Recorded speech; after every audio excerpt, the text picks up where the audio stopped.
Hey guys, I'm Annihilus, and as you know, the end of the DCEU is approaching us slash has already passed us by. So today I'm going to go through the DCEU and briefly give my thoughts on each movie. This will also serve a little bit as a guide for people who aren't quite sure what movies are and aren't in the DCEU. This video is kind of split into two sections, which are the straightforward and the unstraightforward.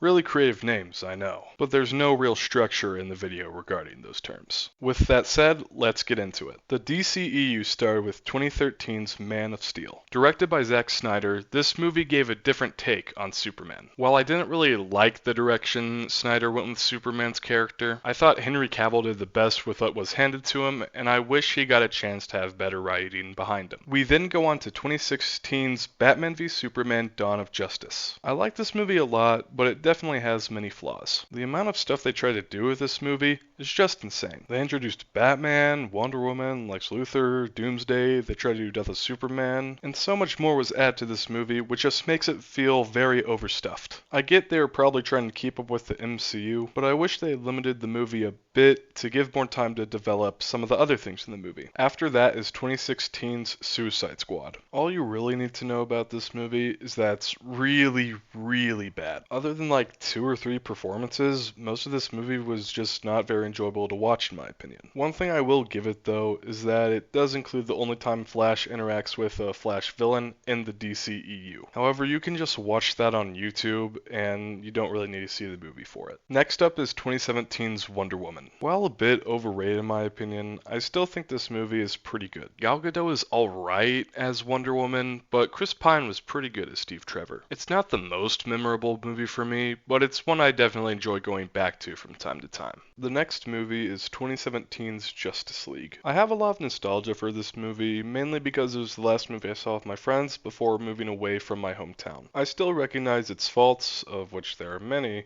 but there's still some stuff I enjoy. I think I might be the only person on earth who unironically enjoys the running joke about brunch. Overall, I don't think this movie is worth going back to, especially after Zack Snyder's Justice League came out, but I still like it nonetheless. DC took a bit of a break after that, not sure if it was intentional or not, but there was about a year-long gap between Justice League and 2018's Aquaman. I really like this take on Aquaman. I haven't read a lot of Aquaman comics, so I'm not sure how comic accurate it is, but this movie was very enjoyable. But to be honest, I don't really care too much about comic accuracy, other than getting the baseline things about the character right. This movie was a lot of fun, so I highly recommend it. 2019's Shazam is the next movie in this timeline, and like most people, I think this movie is really good. Zachary Levi is great as Shazam, Jack Dylan Grazer is great as Freddy, and overall, most of the performances were just really solid. The action was really good, most if not all of the jokes landed for me, and it was just an overall great movie. I do think it can go a little bit too much into horror at times, given who the target audience is, but it wasn't enough to where I think kids will be too scared. It was also the first superhero movie my little sister ever watched, so I have good memories of watching it with her and introducing her to this genre.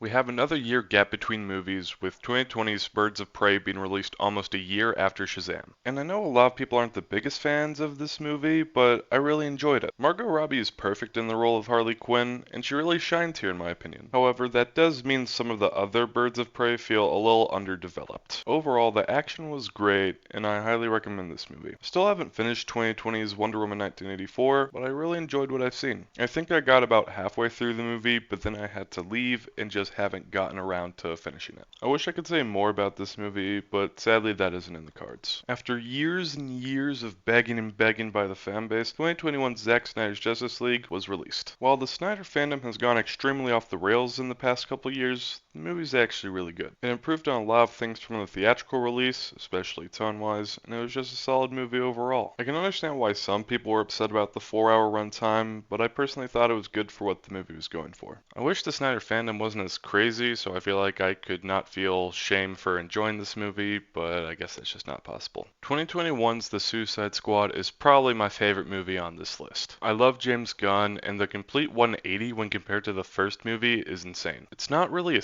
sequel to the original 2016 movie, but it does have some recurring characters, notably Harley Quinn, Amanda Waller, and Rick Flag. This movie is very humorous while still finding times to get emotional, especially in the scene with Ratcatcher 2 and her dad. And I think James Gunn has always been great at getting that nice balance. I can see why some people might not enjoy this movie, but personally I loved it. 2022's Peacemaker is the only TV show on this list, but it's amazing. John Cena was great in the Suicide Squad, and that doesn't change here. Taking a character like Peacemaker, who is just so hateable in the Suicide Squad, and then trying to make him super likable is pretty hard. But I think James Gunn really pulled it off. The chemistry between the whole cast is amazing, and I was laughing extremely hard throughout the series duration. The opening theme is also probably one of my favorite opening sequences in a TV show, and I wish I knew how to do all the moves, but I'm still working on it. Now we get to 2022's Black Adam. This movie has some good stuff in it, mainly Dr. Fate and Hawkman, but I just didn't really enjoy this movie. I don't like how The Rock handled things behind the scenes, and I don't think the decisions he made led to a good movie. A lot of the humor fell flat for me, and I wasn't a big fan of the story. The action was decent, but I think people were hyping it up a bit too much. I think a solo Black Adam movie could work, I just think it would be better for him to show up in a Shazam movie first. Speaking of Shazam, 2023 Shazam Fear of the Gods is next. I really like this movie. I feel like Freddy got more time to shine, and I really liked every scene he was in. The Billy and Shazam dynamic was also much better compared to the first movie in my opinion. It's still not great, but it's more believable this time. The villains weren't as good as Savannah was, but I still liked them, although that probably has to do with them being played by Lucy Liu and Helen Mirren. While not as good as the first one, this is still a really enjoyable movie. While very controversial, I loved 2023's The Flash. The CGI was really bad, but I thought the other aspects of the movie were great. Michael Keaton was great, and while she didn't get much screen time, I really liked Sasha Calle, sorry if I mispronounced that, as Supergirl. However, I wish the movie felt more like an actual Flash movie, especially since this is the first time he's ever gotten a big blockbuster movie. I do think it would be better to hold off until Flashpoint for later, and maybe use someone like Lenny Snart or Gorilla Grodd as the villain. Anyways, before I get fully off track, that ends the movies that are 100% confirmed to be a part of the DCEU. But there are still a couple more films to talk about. I haven't seen it yet, but it is very much up in the air whether or not 2023's Blue Beetle is a part of the DCEU or the DCU. James Gunn has talked about how Blue Beetle is the first DCU character, but has also said that the DCU films are beginning with Superman Legacy.